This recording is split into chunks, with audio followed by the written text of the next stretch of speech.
Okay. Hi, I'm Chris Clifton from here at Purdue, and I'm doing my own introduction today and taking my chance to talk to you. Following up last week's talk on what is information, we're going to talk a little bit about what is privacy.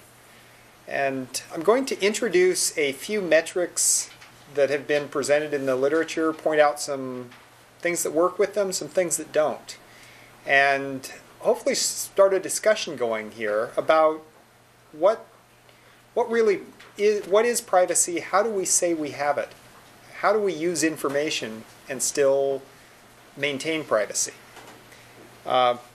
First thing is distinguishing privacy from confidentiality. Confidentiality means nobody sees information except the people authorized to see it. Privacy is a bit different from that, and we'll see some examples. But one of the key things about privacy is if the information is not private, you don't worry about people seeing it. You don't have to worry about authorization. And the private information, it's where that distinction is between the two that gets difficult. So what does privacy mean? Well, one definition, coming to paraphrase Webster, is freedom from unauthorized intrusion. So if we have an authorized intrusion, well, that's not a privacy violation. But if the use of the data is not specifically authorized, does that violate privacy? Well, any thoughts on that? So I haven't authorized you to use my data. Does your using that violate my privacy? Well, is it intrusion? Does it constitute an intrusion? That's a key point here. And if we can better understand that, we can much better make this trade-off between being able to use data and having to keep it hidden and locked in a box. So what's some of the background on this?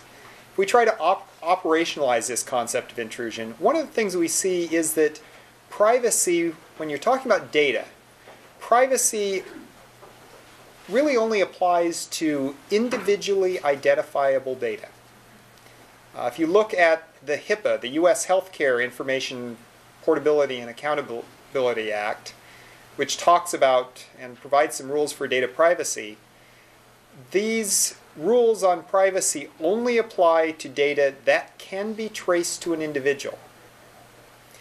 And there's some use that is specifically allowed. Generally, under these privacy laws, if the data is needed to do something for that individual that individual would like to have done, then it's okay to use the data. So if, for example, I go to buy an airline ticket, and I go to the United website and buy an airline ticket, but the second flight is on US Air. Well, even though I have not told United, okay, you can share my data with US Airways, that's okay, because it's needed to provide that service that I have requested. And most privacy laws do allow such use. But sometimes use is allowed, even if it, so in that case it's viewed as it's not being an intrusion. It's something that you want done. So how about this non-individually identifiable data?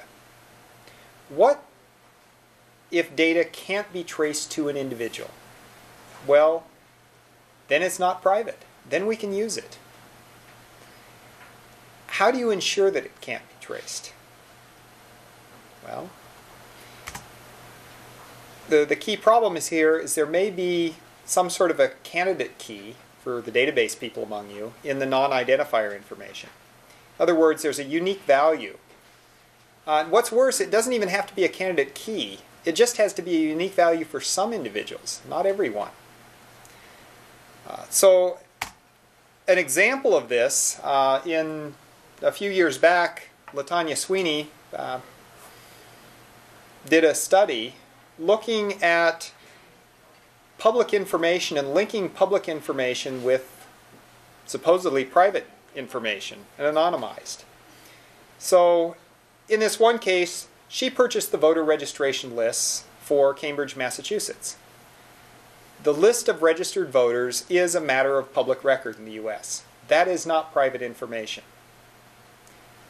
That contains things like your name, age, address.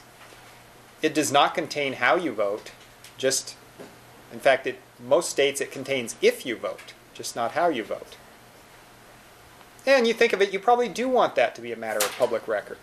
If that wasn't a matter of public record, there'd probably still be all these people in Philadelphia voting regularly, all living at the same address. It's one of these places that you go to the address and all these people have their individual little apartments with these concrete stones above their heads. Yes, they had a graveyard vote in Philadelphia where the registered address of these people was in fact the graveyard. And these people voted very regularly and presumably voted for the same candidate.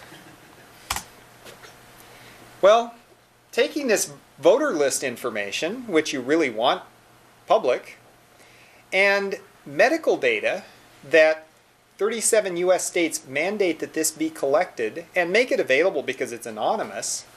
There's no name in this. But it turned out that this did include the zip code for your address, not the complete address, because obviously that would be a violation of privacy. Contained the birth date, a lot of people born on the same day, and contained your gender.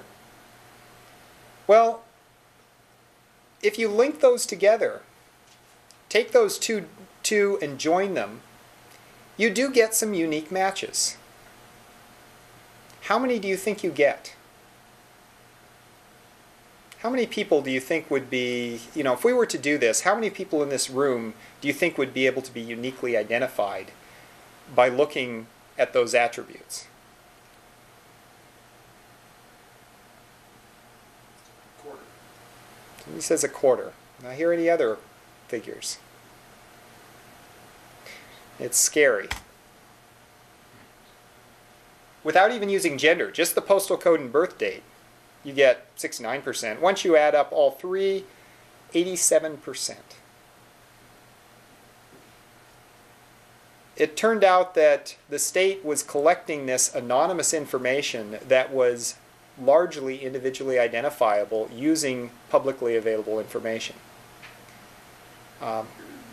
Actually, this came out when LaTanya Sweeney was asked to testify as an expert witness in a Freedom of Information Act request where a newspaper was asking to get this medical data.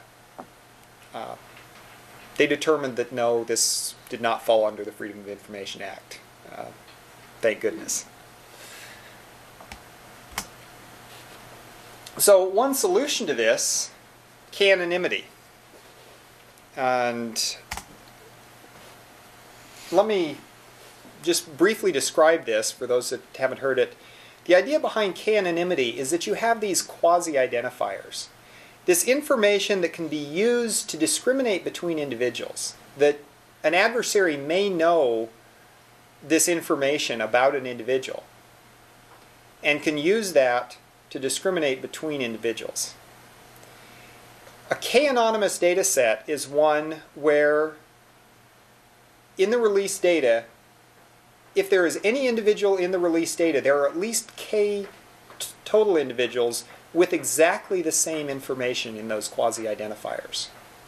So for example, that would say that if there were a dozen people that had the same birth date and gender within a zip code, this would be a 12 anonymous database, and then we might say this is sufficiently anonymous, we can release this.